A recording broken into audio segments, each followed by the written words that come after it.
Цаасаа цанаа за бидний улсыг хэлээд процессын эрхэм шүүгч зочид төлөөлөгч та бүхэнд өдрийн хүргэе. За мөн та бүхэнд Ховдамж шүүх 100 жилийн баярын хүргэе. Ховдамж шүүх байгуулагдсны 100 жилийн ог тохиолдуулан Монгол Улсын дээд шүүхийн сургалтад судалгаа мэдээллийн академи, Ховд аймгийн шүүх, аймгийн гэмтэргээс үрдсэн сэргийлэх ажлыг зохицуулах салбар зөвлөл хамтран авилга албан тушаалын гэмтэргийг хянан шийдвэрлэхэд тулгамдж буй асуудал шийдвэрлэх арга зам сэдвт эрдэм шинжилгээний хурлыг 2026 оны 4-р сарын 24-ний өдөр Хов дотноо зохион байгууллаа. Эрдэм шинжилгээний хурлын үндсэн илтгэлийг Монгол Улсын дээд шүүхийн ерөнхий шүүгчдээ ганцзөрөг авилгал албан тушаалын гэмтэргийг хянан шийдвэрлэхэд тулгамдж буй асуудал шийдвэрлэх арга зам сэдвээр тавьсан бөгөөд Монгол Улсын дээд шүүхийн практикаас харуул авилгалын гэмтэргийг шүүхээр хянан шийдвэрлсэн хэргийн тоо жилээс жилд өссөн үзүүлэлттэй байна. Сүүлийн 3 жилийн хугацаанд эрүүгийн хэргийн анхан шатны шүүхүүд эрүүгийн хуулийн 22 дугаар бүлэгт заасан авилгалын нийт 649 гэмт хэргийг хянан шийдвэрлсэн байна.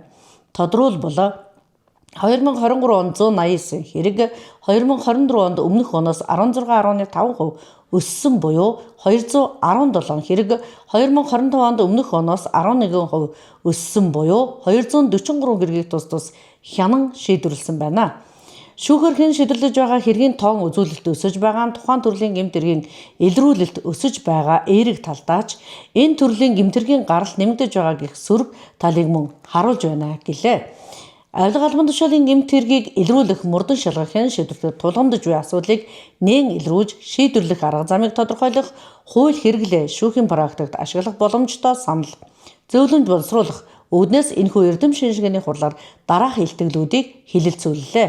Үүнд Ховд аймгийн эрүү иргэний хэргийн давзаалт шатны шүүхийн шүүгч Ж Отхон хишиг албан тушаалын гэмтэргийг шүүхээр хянан шийдвэрлэхэд анхаарах зарим асуудлууд Увс аймгийн эрүү иргэний хэргийн давзаалт шатны шүүхийн шүүгч Б Мөнх Заяа албан тушаалын гэмтэргийг анхан шатны шүүхээс прокурорт буцаах хууль зүйн зохицуулалт практик тулгамдж асуудал Говьтай аймагт Сундундын анхан шатны шүүхийн шүүгч Б Од Баяр авилгалын эсрэг гэмтэргийг адил төрлийн гэмтэргээс ялган зөвшөөрөхөд анхаарах асуудал Ховд аймгийн прокурорын газрын хяналтын прокурор А Батбаатар авилга албан тушаалын гэмтэргийг хянан шийдвэрлэхэд хохирол хор уршигыг бодитоогоор тогтоох тухай эрдэм шинжилгээний хурал хилцүүлэх хэлбэрээр үргэлжилсэн бөгөөд чиглүүлэгчээр Ховд аймгийн эрүү иргэний хэргийн давзаалт шатны шүүхийн шүүгч Им Нямбаяр ажиллаж Улсын дээд шүүхийн шүүгч эрүүгийн танхимын тэргүүн хууль зүйн ухааны доктор Гавьяат хулч Ч Хос Баяр эрүүгийн хэргийн танхимын шүүгч С Соён Бердэн Баялгийн аймгийн эрүү иргэний хэргийн давзаалт шатны шүүхийн ерөнхий шүүгч С Өмрөг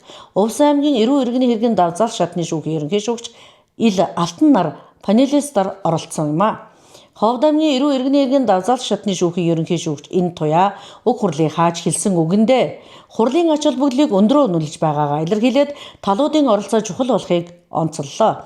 Эрдэм шинжилгээний хуралд Ховд, Увс, Баян Улгийн Говьлдаа, Завхан аймгийн болон Ховд аймгийн Булган сумдаг Сундундын шүүхийн шүүгч нар, прокурор, мөрдөгч, бүсийн шүүх шинжилгээний төвийн шинжээч, өмгөөлөгч, Монгол Улсын их сургуулийн баруун бүсийн сургуулийн эрх зүйн танхимын багш нар гэмтэргээс үрдсэн сэргийлэх үүрэг бүхий байгууллагууд орон нутгийн удирдлагууд оролцлоо.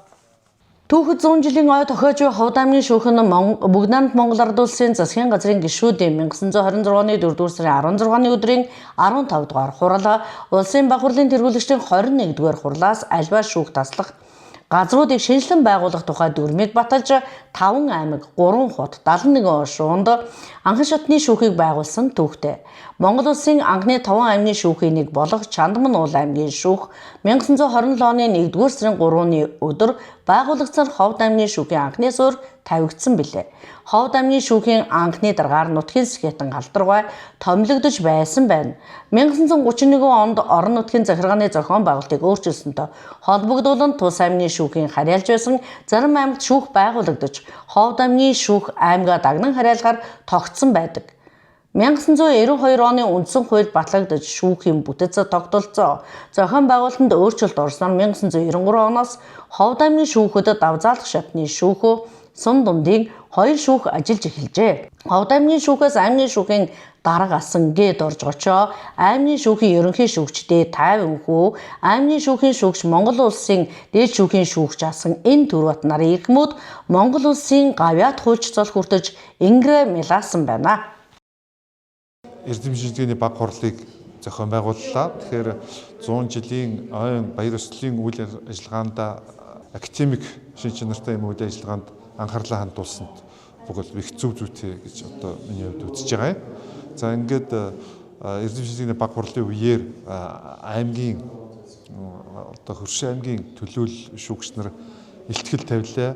Тэгэхээр илтгэлийн сэдэв бол бас их оновчтой тулгамдсан өнөө үед одоо тулгамдаад байгаа асуудлыг сонго авч онол практикийн баг хурлынхаа сэдэв болгосон байна.